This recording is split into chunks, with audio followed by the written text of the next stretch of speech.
تستمعون الآن إلى برنامج قضايا إريتريا.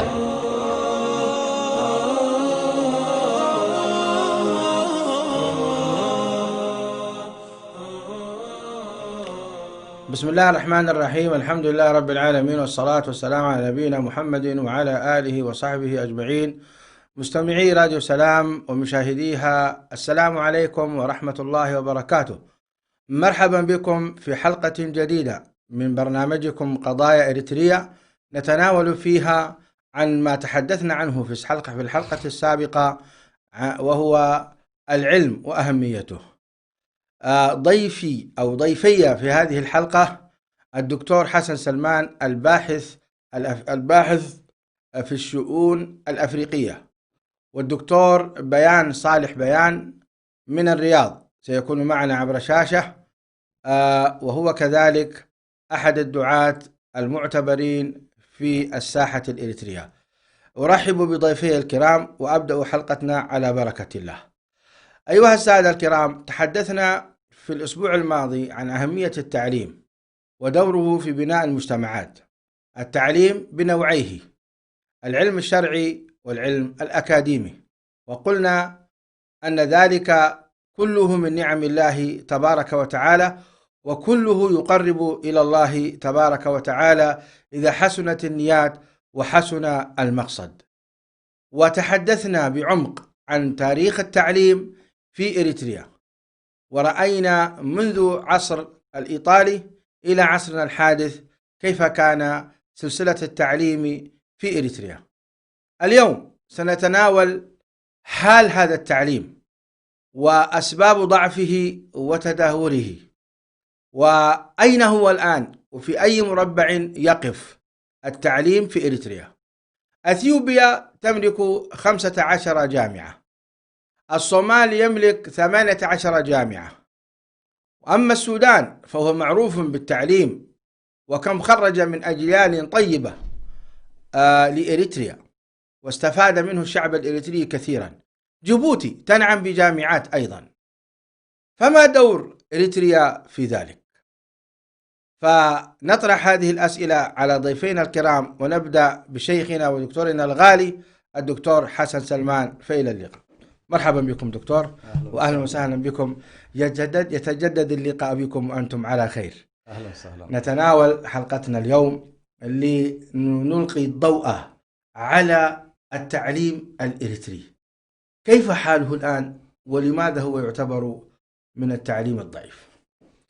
الحمد لله رب العالمين، والصلاة والسلام على رسول الله الأمين وعلى آله وصحبه أجمعين. أما بعد، لعل الحلقة الماضية تناولنا فيها على الأقل التعليم من الناحية التاريخية، وتناولنا التعليم بشقيه، التعليم الإسلامي أو التعليم الديني، كذلك تناولنا التعليم الأكاديمي.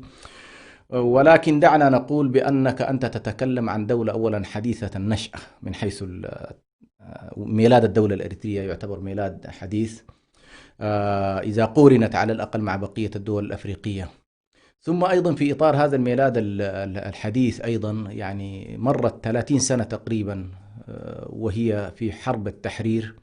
هذه لم تستقر فيها الدولة الإريترية ولم يستقر فيها التعليم بطبيعة الحال. كان التعليم أشبه ما يكون بتعليم في إطار حالة الثورة. بعد أن جاءت الدولة الإريترية وميلاد الدولة الإريترية اعتبرناها مثلا من 93 بشكل رسمي على الأقل، بدأت حقيقة في البداية هنالك على الأقل محاولات لا بأس بها في محاولات النظر إلى قضايا التعليم والوقوف على عمليات التعليم منذ البدايات إلى المرحلة الجامعية. ولو نظرنا إليها في ال10 سنوات الأولى على وجه التحديد من 93 على العشرية الأولى على الأقل، لاحظ أنه كان التعليم أو الأخذ مناحي ربما فيها إشكالات كبيرة جدا فيما يتعلق بالرؤية التعليمية والمنهج التعليمي ولغة التعليم. وأنت لا تنظر إلى العملية التعليمية إلا من زواياها المختلفة، زاوية المنهج وزاوية المعلم وزاوية المؤسسة وزاوية بئة التعليم. أنا لا أتكلم عن زاوية المناهج. أعتقد أن المناهج في إريتريا قوية، بدليل أن خريجي إريتريا في الحقيقة في جميع أنحاء العالم أثبتوا جدارتهم في كونهم من أفضل الطلاب واستيعابهم لجميع المعلومات. لكن نحن نتكلم لماذا لا توجد جامعة في إريتريا؟ صحيح. دعني أكمل الفكرة حتى تتضح الصورة. يعني أنت مثلا الآن عندما يكون هنالك منهج تعليمي قائم على فكرة اللغات وتعددية اللغات في العملية التعليمية مربكة على الأقل لبلد محدود وصغير ولا يتجاوز شعبه 5 أو 6 مليون، وأنت تريد مثلا أن توزع العملية التعليمية وفق لغة الأم إلى 9 لغات مثلا، هذه أول مربكة بشكل عام. النقطة الثانية، دخلنا في الحرب بتاعت 2098-2000 دخلنا في مشكلة كبيرة جدا فيما يتعلق بالجامعة، وهو شتتت الجامعة، جامعة أسمرة، وتحولت إلى كليات. ومعروف في كل الدنيا أن الكليات ترتقي إلى الجامعات ولا تتحول الجامعات إلى كليات. فمتى ما حولت الجامعة إلى كليات معنى ذلك أنت قتلت العملية التعليمية، وبالتالي لا يعني هذا مؤشر خطير جدا لقياس عمليات التعليم في الدولة. مجرد ما يقال بأنه لا توجد جامعة معنى ذلك التعليم متدهور، هذه بطبيعة الحال. فالإشكال الكبير على كل واضح جدا أن رفع شعار لا شيء يعلو فوق شعار البندقية وشعار الحرب وكذا 10 سنوات من 2003 وإلى تقريبا الآن نحن في 2020. لاحظ الدولة أشعرت المجتمع كله بأنه في حالة استنفار ومواجهة مع دول الجوار، وبالتالي ظلت على كل العملية التعليمية مشلولة. في تقديري الآن كان ينبغي أن يتم الاستفادة من عملية السلام التي حصلت على الأقل في الآونة الأخيرة ما بين إثيوبيا وإريتريا، ورأينا كيف على الأقل في إطار إثيوبيا مثلا حصلت حالة من الانتعاش، وفي افتتاح جامعات جديدة، افتتاح جامعات حتى إسلامية في إثيوبيا حصل، لأن الحريات سبحان الله تكسب الإبداع وتكسب على الأقل الثقة في كثير من الحراك المجتمعي. بالنسبة للحالة الإريترية حتى الآن لم يحصل تأثير، يعني لا زال لم نستفد مثلا من قضية السلام في إنه والله على الأقل المجتمع يعيش نوع من حالة الاستقرار. خلاص أنت كان الجهة التي كنت على الأقل تخشى أن تكون ساحة حرب وساحة مواجهة عقدت معها اتفاق سلام.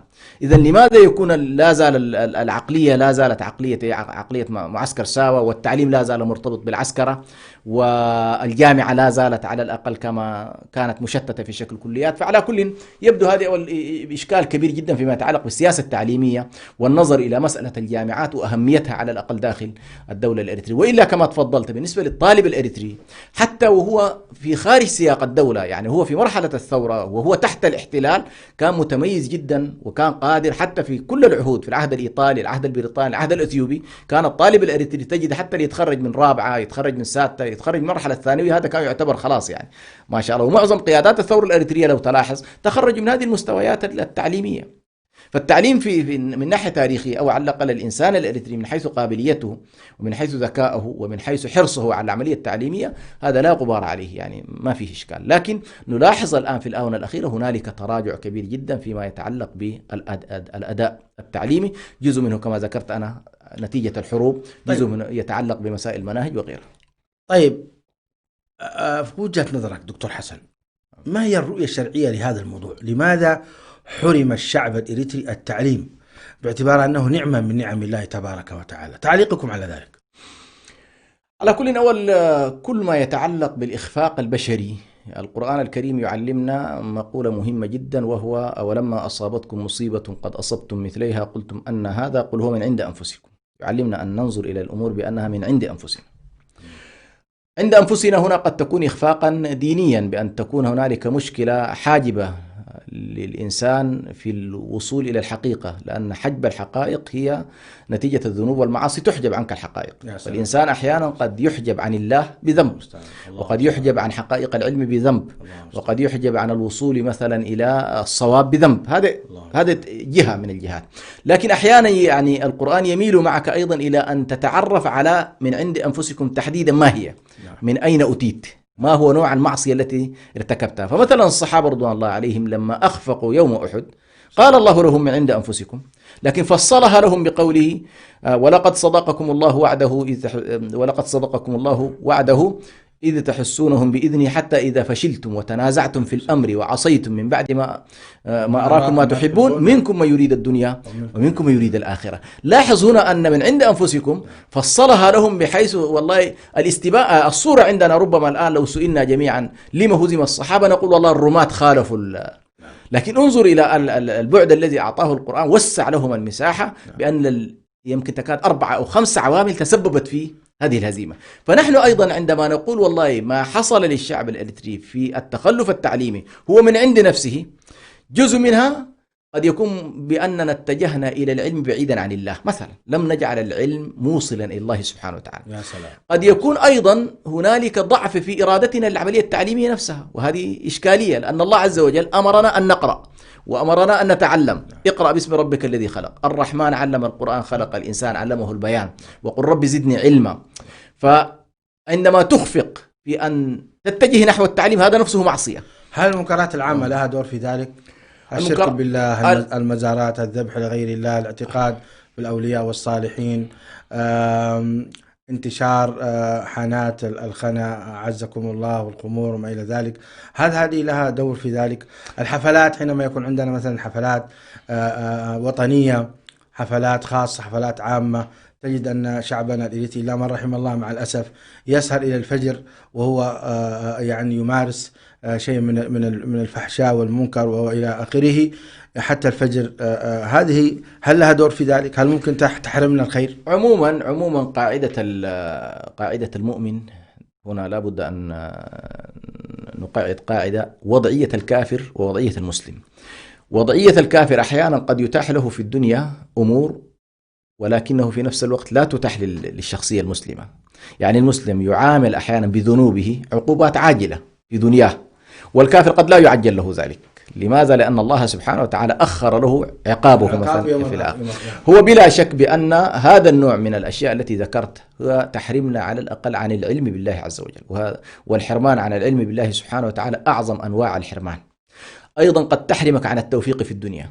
يعني مثلا لما الإمام ابن القيم عليه رحمة الله تكلم عن قضية الذنوب والمعاصي وما تورثه، قال مثلا من ضمن ما قاله قلة التوفيق وفساد الذكر وخمول الذكر وفساد الرأي.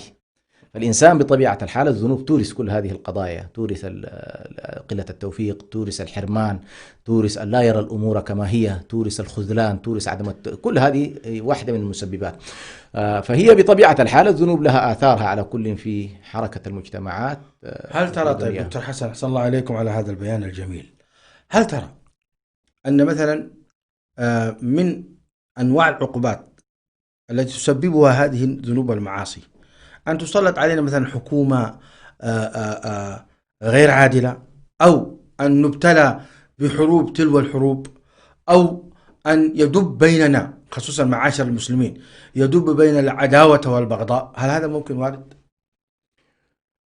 هو على كل واردة. يعني الله سبحانه وتعالى مثلا لما يقول فلما نسوا حظا مما ذكروا به أغرينا بينهم العداوة والبغضاء. الله المستعان. يعني بطبيعة الحال إذا كان هذا في اليهود والنصارى أنهم لما نسوا آيات الله ونسوا بيناته ونسوا أحكامه ونسوا تشريعه كان الأثر المباشر هو أنهم يعاقبون بها. وهنا نلاحظ بأن النبي صلى الله عليه وسلم قد بين أيضا ارتباط السنن الكونية بالسنن الشرعية، ارتباط العقوبات الإلهية بالأوامر الشرعية. لما يقول النبي صلى الله عليه وسلم 5 إذا ابتليتم بهن وأعوذ بالله أن تدركونهن، منها مثلا وما منع قوم زكاة أموالهم إلا وحرموا القطر من السماء، وما فشت الفاحشة في قوم إلا وابتلاهم الله بالطاعون والأوجاع والأمراض التي لم تكن في أسلافهم الذين مضوا، ولا ترك قوم مثلا الحكم بكتاب الله ولم يتخيروا مما أنزل الله إلا جعل الله بأسهم بينهم، وما ترك قوم العهود والمواثيق إلا ابتلاهم الله سبحانه وتعالى بجور السلطان وكذا. فتلاحظ بأن كيف أن كل ذنب من هذه الذنوب مقابله هنالك عقوبة إلهية تنزل على الإنسان المسلم. فهذه مسألة على كل المسلم. هذا حديث عظيم. هذه من الأحاديث العظيمة جدا. كيف أن الإنسان المسلم سبحانه، وحتى نحن الآن سبحان الله في ظواهر كورونا مثلا كثير من الناس يتجاهل هذا البعد الغيبي. لماذا الله سبحانه وتعالى مثلا أوقع هذا الأمر؟ يجب أن تعود إلى نفسك. ولما أصابتكم مصيبة قل هو من عند أنفسكم. عود إلى النفس وحاسبها ووقف معها وانظر إلى العوامل الإيجابية التي ربما إن شاء الله تؤدي إلى. أحسن الله إليكم دكتور حسن، حقيقة طرح جميل.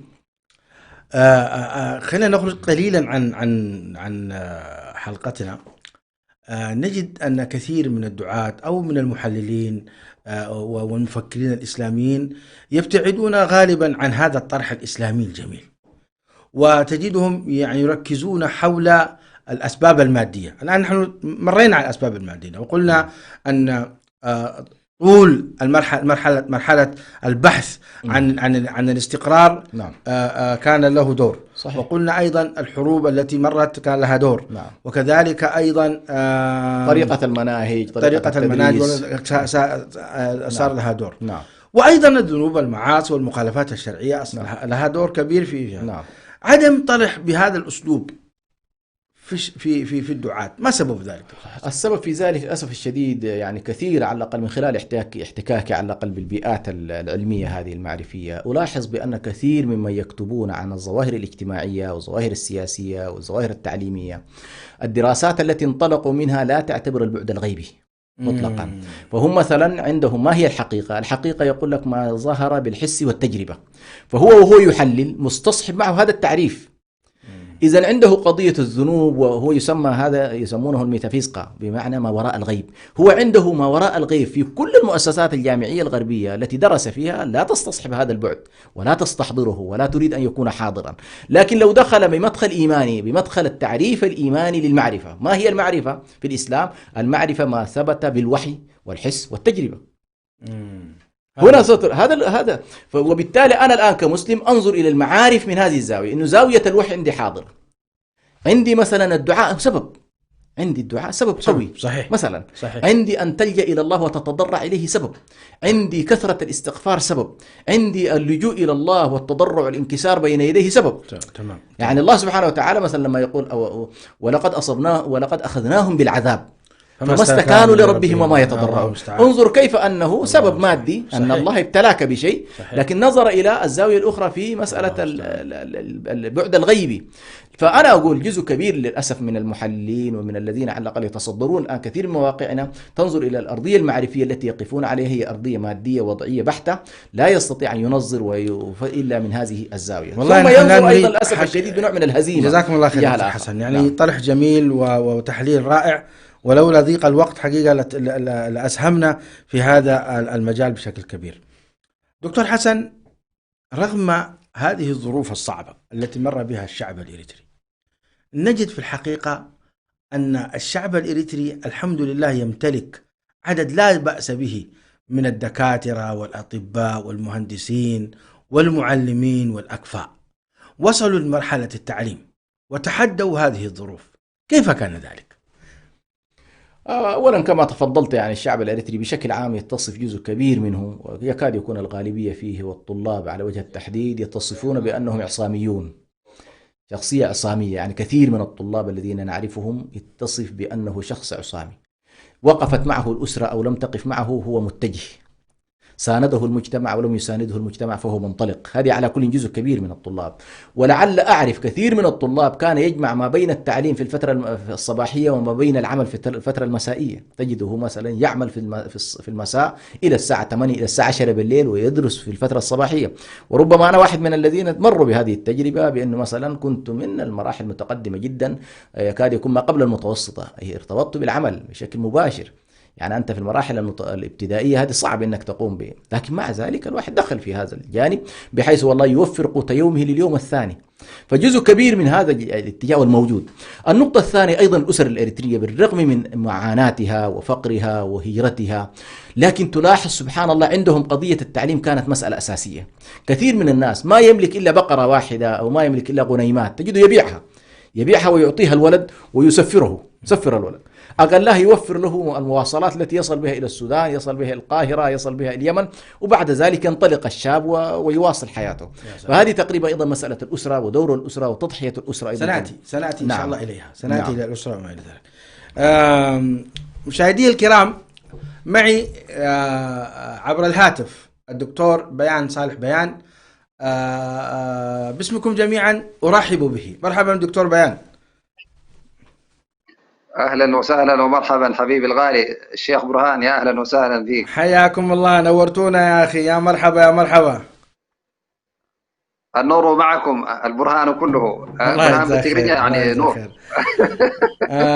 دكتور بيان، كنت متابعا معنا ما ذكره شيخنا ودكتورنا الغالي الدكتور حسن حول أسباب تدهور التعليم في أريتريا. تعليقكم بارك الله فيكم. الله يبارك فيك، جزاك الله خير. يعني طبعا التعليم، عندما نتكلم عن التعليم طبعا هناك جهود ينبغي أن تقوم به الدولة كنظام، وهناك كذلك جهد أهلي ينبغي أن يقوم به الشعب والجمعيات، سواء كانت جمعيات أهلية أو كانت مدارس خاصة كاستثمارات ينظر إليها بالجانب المالي أو الجانب التعليمي.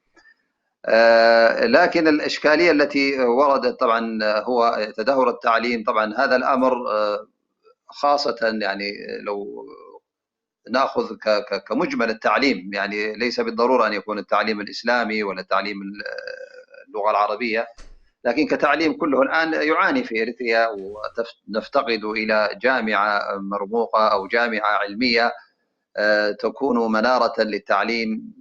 هو يفترض أن تكون في إريتريا أكثر من جامعة، يعني لو رأينا إلى عدد المؤهلين والقدرات الموجودة لدينا عدد كبير يمكن أن يغطي أكثر من جامعة. لكن الحاصل أنه طبعا هذا قد يكون له أثر. سياسة الدولة في هذا الجانب لم يكن مشجعا، سواء كان تتبناه هي وتدعمه كدعم مباشر، أن تدعم الجامعة وأن تنشر الجامعات، لكنها اتجهت اتجاه آخر، أنه اتجاه أقرب إلى التدريب منه إلى التعليم، لأغراض قد تكون سياسية أكثر منها تعليمية، وإن كان لبست بلباس تعليمي. يعني الآن الدولة الإريترية ترى أنها يعني تتجه اتجاها صحيحا في تعليم الشباب وتنشئتهم، وترى أن هذا هو الأفيد، لكنه قد يكون نظرتها نظرة سياسية أكثر منه نظرة تعليمية. أيضا المجال بالنسبة للمدارس الأهلية كذلك مجال أصبح الآن قد ضيق، سواء كان هذه المؤسسات تتبع للدور التعليمية إسلامية، تتبع للمساجد، تتبع لمؤسسات تعليمية عربية وإسلامية، أو حتى المؤسسات هي الخاصة التي تكون استثمارا للأثرياء وللمستثمرين. طيب دكتور بيان، أحسن الله إليكم. معذرة عن المقاطعة. في ثنايا حديثكم الحقيقة تناولتم ما يتعلق ب أن التعليم لا ينبغي أن يكون فقط باتجاه الدولة، وإنما ذكرتم الجمعيات الأهلية، دور الأهالي، دور الجهات، وكذلك أيضا دور الدول المجاورة. ليتكم تحدثون عن هذا الموضوع. أين دور الجمعيات الأهلية؟ أين دور الدول المجاورة؟ ما هو حقيقة يعني رسالتها في هذا الموضوع؟ طبعا هو زي ما كما ذكر، جميع الدول العالم لو رأينا هناك جانب يعني تتحمله الحكومة، وجانب يتحمله الشعب ويقوم به كمؤسسات أهلية ومؤسسات خاصة. هذا الأمر الآن فقد في إريتريا. فأنت الآن تسأل عن دور دول الجوار. طبعا دول الجوار ليست هذه مسؤوليتها، لكنها تقدمها لك تعاطفا. يعني لا تلزم أي دولة جارة أن تدعمك بالتعليم والتربية وغير ذلك، لكنها تعاطفا إذا قامت به فبارك الله فيها. وهذا الأمر طبعا نوعا ما كان في السودان في فترة من الفترات، في مجالات كمنح للطلاب الإريتريين، والطلاب الإريتريون في السودان كانوا يدخلون المدارس تقريبا بشكل كبير، تعلموا في المدارس السودانية خاصة في المراحل الأولية، يعني كان مجال أوسع بالنسبة للإريتريين. ما أدري هل في إثيوبيا نوعا ما كذلك كانوا يعيشون كإثيوبيين، ولذلك ما كان في إشكالية كبيرة أصلا، يعني عندما كانت إريتريا تابعة لإثيوبيا، والذين بقوا فيما بعد كذلك في بعد ذلك كانوا كإثيوبيين يدخلون المدارس، ما كان عندهم مشكلة. لكن بعدما صار نوع من الانفصال والعداوة بين النظامين في إثيوبيا وفي إريتريا، وجد الإريتريون نوعا ما صعوبة في التعليم والدراسة، بل في العيش في إثيوبيا، وبعض منهم عاد مجبرا. جميل. طيب الجمعيات الأهلية، نجد أن الجمعيات الأهلية تهتم بإغاثة المهاجرين، تهتم بإعانتهم والوقوف بجانبهم، لكن الاهتمام التعليمي يبدو لي لك عليه. تعليقكم؟ والله هو إشكاليته نعم الموجود قليل. أنا حسب ما أعرفه أنه مؤسسات بسيطة، وحتى المؤسسات الموجودة غالبا هي تجدها تركز على التعليم، إما تعليم القرآن والخلاوي أو كذلك المرحلة الابتدائية، فإذا بلغت التي تبلغ الثانوية قليل جدا منها يعني. فهذا الجانب طبعا هو مرهق جدا بالنسبة للمؤسسات التي تأتيها أو يأتيها الدعم من جهات تطوعية، وغالبا تكون من الزكوات ومن الصدقات. بعض الأحيان الذين يتبرعون كذلك لا يتبرعون لجانب التعليم، قد يتبرعون للجانب الإغاثي ويتعاطفون أكثر منه في جانب الإطعام وإغاثة الفقراء وكذا دون التعليم. هذا يرونه طبعا مكلف جدا ولا ينتهي. مسألة التعليم مسألة استراتيجية، يعني لا تستطيع أن تقول أعلم هذه العام والسنة القادمة 5 سنوات ثم أتوقف. لا، التعليم يحتاج أن يكون لديك يعني نوع من الدعم المستمر، وهذا الأمر لم تكن توفره سواء الجمعيات الموجودة بالنسبة للإريتريين، جمعيات إغاثية وجمعيات خيرية أو غيرها. فكل الجهود تقريبا كانت في تعليم القرآن وتعليم العلوم الشرع، وهذا كان لأنه فيه تعاطف من الداعمين ومن المتبرعين. لو قلت له المتبرع أو يتبرع من الصدقات من الزكاة، قلت له نعلم القرآن، نعلم الكتاب والسنة، ونعلم أمور الدين، قد يتحمس. لكن لو قلت له احنا عندنا مدارس تعلم الجغرافيا وتعلم مسائل أخرى دنيوية، قد لا يتحمس، يقول لك هذا تتحمله جهات أخرى وأنا أريد أن أقدم شيء لله، وينظر إلى المسألة. طيب يعني دكتور بيان الشعب الإريتري خصوصا في الخارج، الذين يعيشون في أوروبا ودول الخليج وغيرهم، نخبة منهم أو عدد ليس بالقليل منهم حقيقة يتمتعون بإمكانات مالية طيبة وعلاقات جيدة. هل يعجز هؤلاء أن يقيموا صندوقا خاصا بتعليم الإريتريين؟ في المقابل مثلا يعني حقيقة نبارك على الشعب اليمني وبعض تجاره يخصص من أمواله مالا للتعليم، فتجد حقيقة بعثات تلو البعثات. نرى هنا في تركيا حقيقة مجموعة كبيرة من طلاب اليمنيين يدعمهم تاجر واحد أو تاجرين أو 3. هل يعجز الشعب الإريتري أن يقوم صندوقا خاصا بالتعليم؟ ما هو توجيهكم في ذلك دكتور بيان؟ والله قد تقول أنه هذا أمر مستحيل أو فيه عجز، قد لا يكون هناك عجز، لكن نحن الإشكالية الموجودة في الإريتريين نوع من التشتت الجغرافي والتشتت الذهني.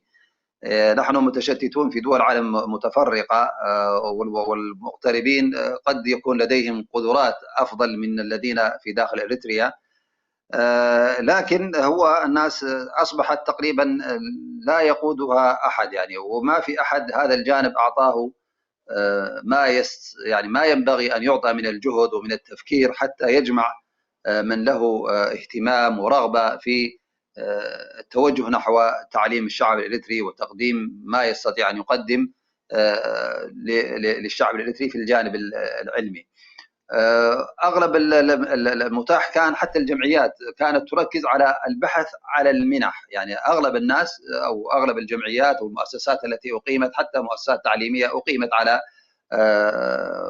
قلتها، لكن أغلبها كانت أنه نبحث عن ماذا؟ عن المنح في الدول الثانية، فوجدوا لهم منح أن يدرسوا في دول أخرى، لكن أن تكون هناك مؤسسة خاصة. أحسنتم دكتور بيان، أنا الحقيقة أحترم رأيكم الكريم، لكن وقفت على طالبة أو سمعت عنها في جدة حصلت على في الثانوية العامة الثانوية العلمية، تخرجت إريتريا، تخرجت ب100%، وكانت من أسرة حقيقة متواضعة لم يتمكنوا من تعليمها، فانتشر خبرها ورفعت رأس الإريتريين، فتكفل أحد تجار الإريتريين بتعليمها حتى تخرجت. هذا النموذج حقيقة مشرف، وأنا يعني برأيي كبرهان أتوقع يوجد مثل هؤلاء التجار الإريتريين الذين ممكن أن يتحملوا عدد، ولكن من الذي يبادر؟ من الذي يبادر بهذا الصندوق؟ هي هنا نحن لا نطعن في الجمعيات الخيرية، بالعكس جزاهم الله خيرا، قد مسحوا الدموع من أعين كثير من الأرامل والأيتام ووقفوا وخدموا جزاهم الله خيرا، لكن هذا الصندوق ما زال ضعيفا. هو نحن الان لا يعني لا كما ذكرت لا نعيب، يعني هو كان هذا الموجود وهذا كان المتاح وهذه كانت القدرات من الجمعيات التعليميه او الجمعيات الاريتريه كانت تبحث عن المنح، وهذا باب ايضا لا نغفله، يعني باب ممتاز وجميل وغير مكلف. هذا الجانب يستمر، ما نقول انه هذا خطا او انه لا يستمر، لكن الباب الاخر ايضا لابد ان يطرق كما ذكرت، انه نحتاج مؤسسه او افراد يعملون بشكل منظم وبشكل مرتب لكي يستفيدوا من الامكانيات الموجوده لدى الاريتريين وتصب في جانب التعليم. يعني في اناس يهتمون للجانب التعليمي، يرى انه ان يدعم في جانب التعليم اولى من ان يدعم في غيره. شكرا لكم على هذا البيان الجميل، ابقوا معنا، سنستمر معكم ان شاء الله تعالى في بعض النقاط. اعود الى ضيفي الدكتور حسن سلمان. دكتور حسن، تناولنا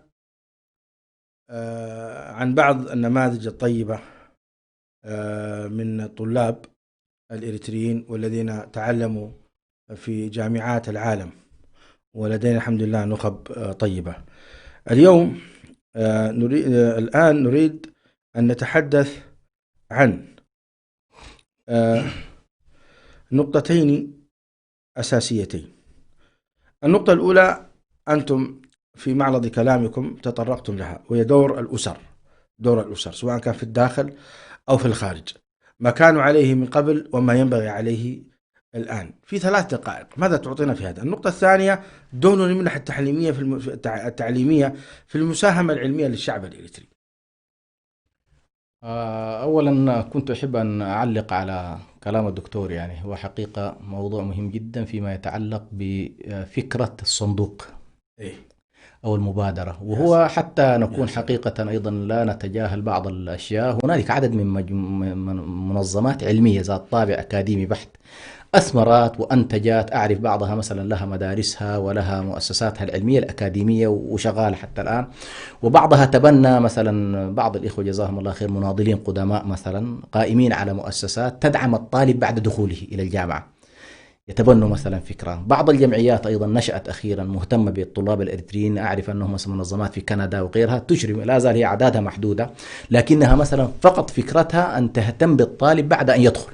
هي قد لا توفر له المنحة، لكن بعد أن يدخل تعرف أنه الاستمرار سيكون صعبا. فعلى كل هذه الجزئية لو أننا أوجدنا لها، لأنه الآن أنا أقول مثلا فكرة إقامة جامعة وإقامة مؤسسة وصرح تعليمي قد يكون صعب للاشتراطات التي تشترطها الحكومات، مسألة الاعتراف بالجامعة، الإمكانات المالية. ما الصعوبة في ذلك؟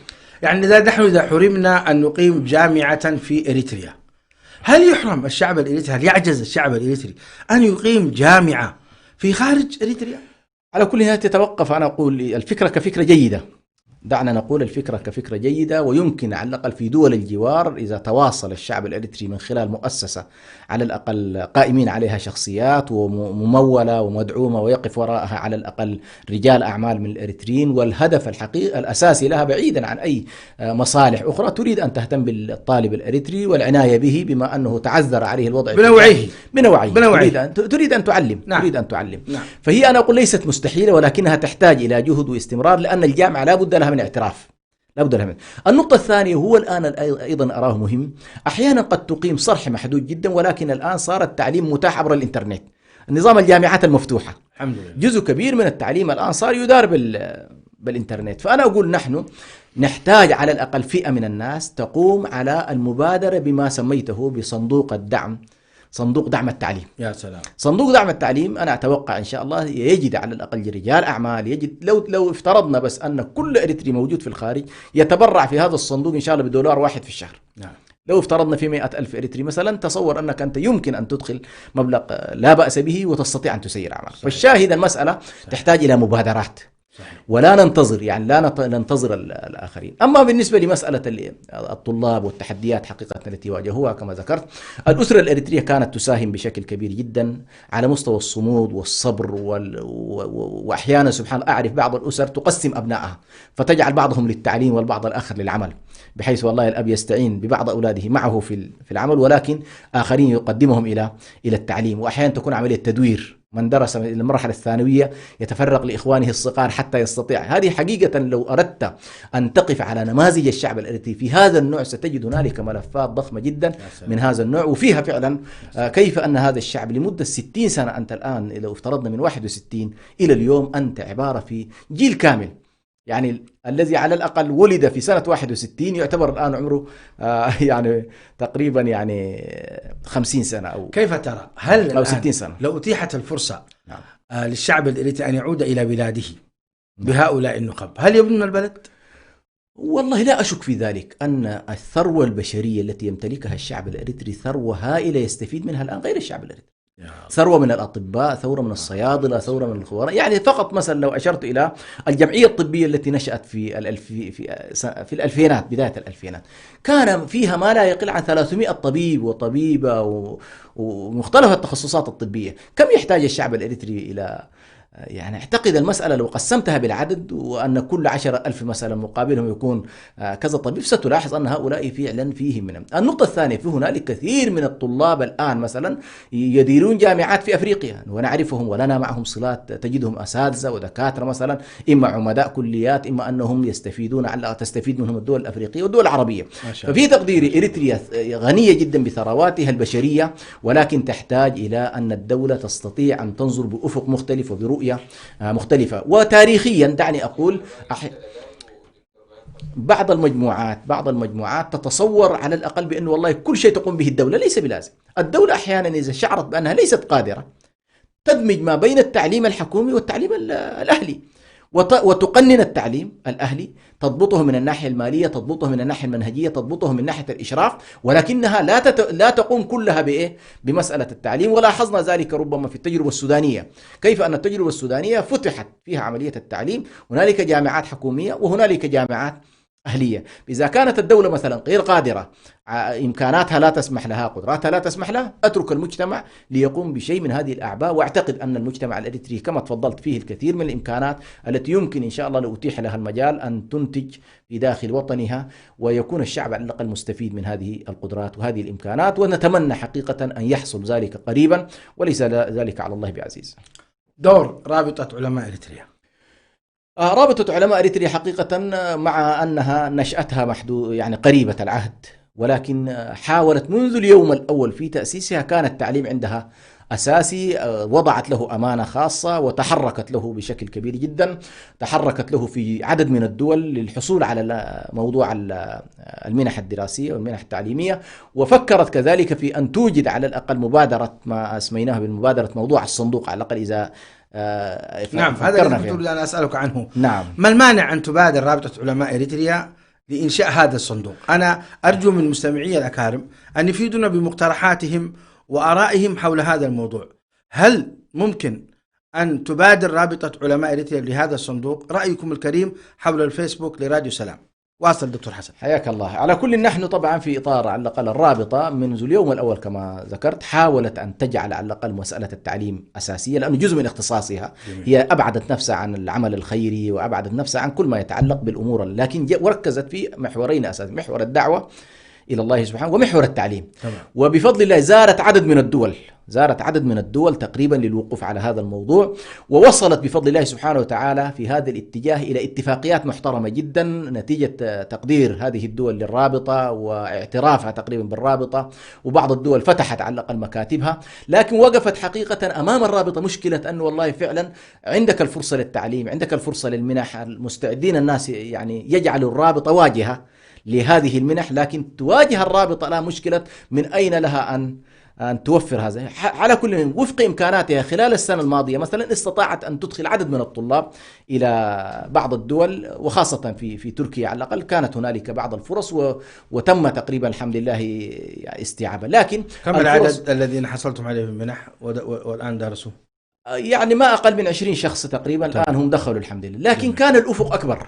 يعني مثلا ماليزيا كانت عندها فرصة هائلة، لأنه والله من مهندسين ومن غيرهم من الاختصاصيين ممكن أن يدرسوا ويخفض يعني للرابطة مثلا من الرسوم المقررة، يمكن أن يخفض ما لا يقل عن ما يقدر ب30%.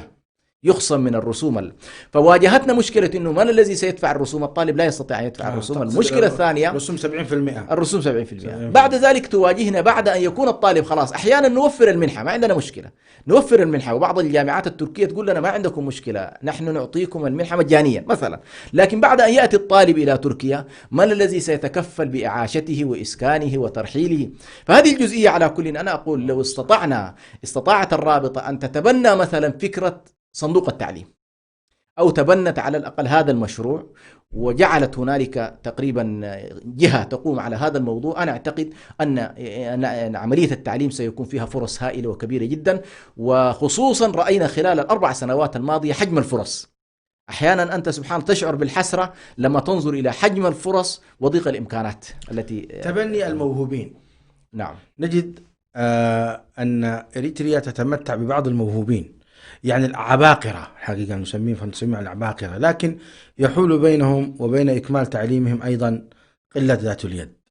تعليقكم على كل مسألة أولي الألباب كما يسميها القرآن الكريم، مسألة أولي الألباب والاهتمام بهم، لأنه سبحان الله كل النهضة التي يمكن أن نتحدث عنها، النهضة العلمية، النهضة العملية في أي مجتمع، تقوم على أولي الألباب الذين يمتلكون القدرات العقلية التي وهبها الله سبحانه وتعالى للإنسان، ثم يفتح له بعد ذلك يعني المجال في الحياة. فنحن على كل كمجتمع بحالة تضامنية، إذا استطعنا إن شاء الله أن نجعل من جزء من هذا الصندوق مثلا الذي تكلمنا عنه في إطار لوائحه، مثلا تخصص أنت جزء من هذه المبالغ للموهوبين، للاعتناء على الأقل بالعباقرة واعتناء بأولي الألباب الذين يتميزون مثلا.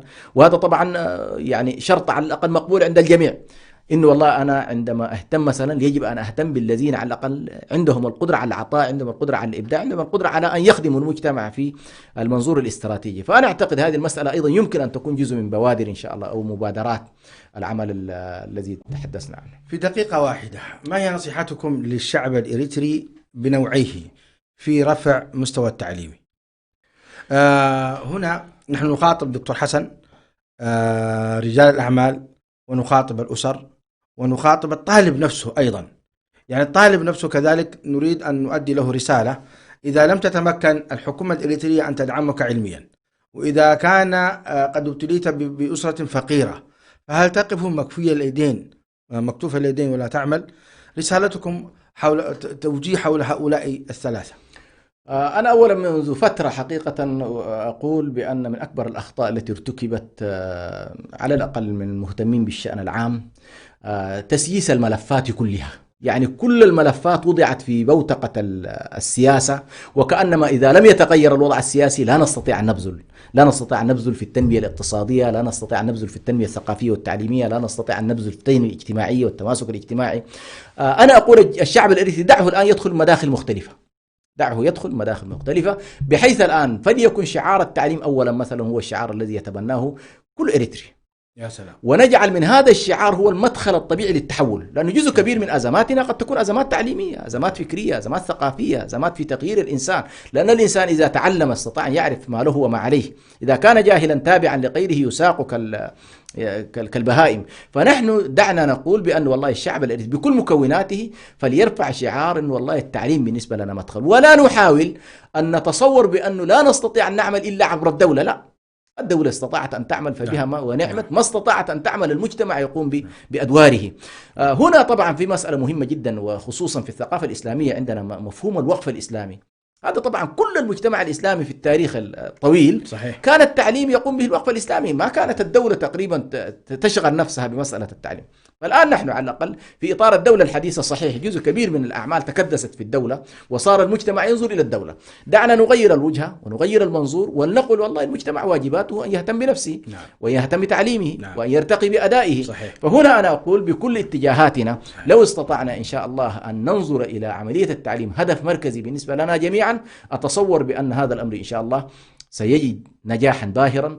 وتحتاج رؤية أيضا، نحتاج إلى رؤية في كيف سيكون هذا التعليم، خصوصا التجارب خلال الفترة الماضية. لاحظت مثلا موضوع الكورونا، موضوع الكورونا الشعب الإيرتري تفاعل معه بكل مكوناته بشكل مشترك ما شاء الله. نعم. يعني صراحة لم يكن هنالك شعورا طائفيا، بل ربما بعض المبالغ التي وصلت من كثير من إخواننا مثلا المسيحيين لدعم التبرعات في مع خيمات اللاجئين في شرق السودان، لم تكن هنالك شعور مثلا بالحالة الطائفية. فأنا أعتقد هذا النوع إن شاء الله يعزز هذا الجانب. أوشكنا على نهاية الحلقة دكتور حسن. أعزائي المشاهدين والمستمعين في كل مكان،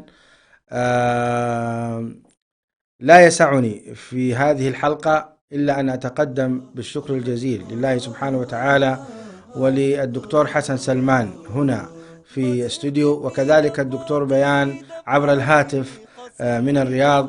والشكر موصول لكم مستمعي الأكارم لمتابعتكم لهذه الحلقة، وأسأل الله تعالى أن يتجدد اللقاء بكم وأنتم على خير. هذا أخوكم برهان يحييكم، والسلام عليكم ورحمة الله وبركاته. وفي ظلال أعينك شمعة جديدة، وفي ظلال أعينك شمعة جديدة، ما زلت مثل وردة الربيع يا وحيدة. إريتريا يا جارة البحر ويا منارة الجنوب، إريتريا يا درة البحر ويا منارة الجنوب، من أجل عينيك الحزينتين، من أجل عينيك الجميلتين، يأتي زحفنا، يأتي زحفنا من أقدس الدروب، من أقدس الدروب.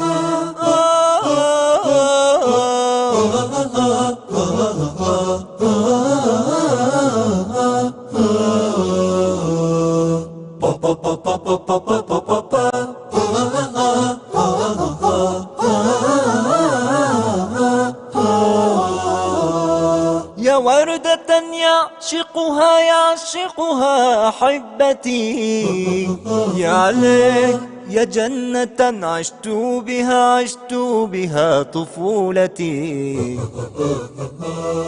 يا وردة يعشقها يعشقها أحبتي، يا جنة عشت بها عشت بها طفولتي. يا جنة عشت بها عشت بها طفولتي، يا عليك يا أنت يا ضحية الحروب يا أنت. إريتريا يا جارة البحر ويا منارة الجنوب، إريتريا يا درة البحر ويا منارة الجنوب، من أجل عينيك الحزينتين، من أجل عينيك الجميلتين، يأتي زحفنا، يأتي زحفنا من أقدس الدروب، من أقدس الدروب. إريتريا